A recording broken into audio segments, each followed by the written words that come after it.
Mahigit 90% o halos kabuuan daw ng water requirement ng Metro Manila ang nanggagaling sa nag-iisang source, ang Angat Dam. Kaya nitong tustusan ang pangangailangan sa tubig nang hindi bababa sa mahigit 14 million na residente sa NCR.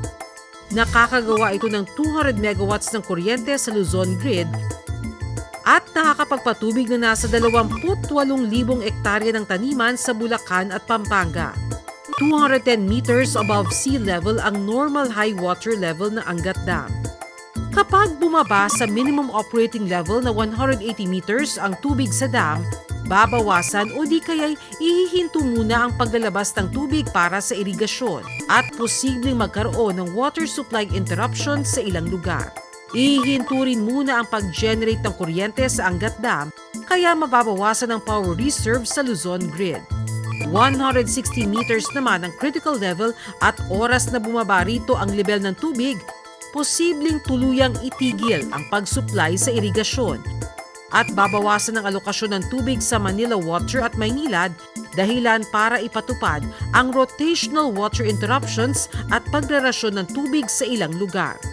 As of 8 a.m. ng June 25, 2026, 162.94 meters na lang ang level ng tubig sa Angat Dam at patuloy pa itong bumababa. Ibig sabihin, 2 metro na lang aabot na ito sa critical level. Ano nga ba ang posibleng maging epekto nito? Noong July 18, 2010, naitala ang pinakamababang water level sa Angat Dam sa kasaysayan. Umabot sa 157.56 meters ang level ng tubig sa kasagsagan ng strong El Nino. Nasa 3 million customers ng Maynilad noon ang apektado ng water shortage at umabot sa 32 barangay ang tuluyang nawala ng supply ng tubig. Pila-pila noon ang mga residenteng nagtiis na umigib sa fire truck at water tankers. Halos 1 buwan silang nagtiis hanggang dumalas ang pag-ulan noong September 2010. June 23, 2019, sumadsad muli sa critical level ang baba ng tubig sa Angat Dam. 159.43 meters ang naitalang water level kasabay rin ng El Nino. Dahil dito, binawasan ang alokasyon ng tubig sa Maynilad at Manila Water. Walang tubig! Nag-araw na! Nangyari ito 4 na buwan matapos magsimula ang isa sa pinakamatinding water crisis sa Metro Manila dahil naman sa record low na water level sa Lamesa Dam. Ngayong kaligitnaan ng taong 2026, muling lumapit sa critical level ang tubig sa Angat Dam dahil sa nagbabadyang strong El Nino na pwede umanong umabot hanggang 2027, may mga nangangambang maulit ang matinding kakulangan sa supply ng tubig. Ayon sa National Water Resources Board, simula nitong May 2026, sinuspindi muna nila ang pagsusupply ng tubig sa irigasyon para matiyak na may sapat na water supply ang Metro Manila. Naghahanap na rin daw sila ng alternatibong mapagkukunan ng tubig simula pa noong Marso.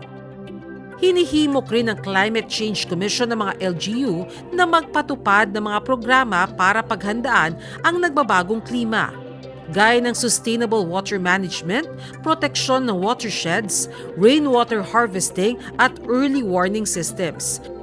Pareho ring tiniyak ng Maynilad at Manila Water na patuloy ang pag-upgrade at pagsasaayos ng kanilang mga pasilidad para maayos nilang matugunan ang pangangailangan ng kanilang customers. Hinihimok ng pamahalaan ng publiko na magtipid muna ng tubig habang hindi pa sapat ang mga pag-ulan para mapunan ang bumababang level ng tubig sa mga dam. Huwag na raw natin hintayin na maranasan muli ang krisis sa tubig at matuyuan ang Angat para mapagtanto natin na mahalaga ang bawat patak. Ako si Bernadette Reyes para sa GMA News.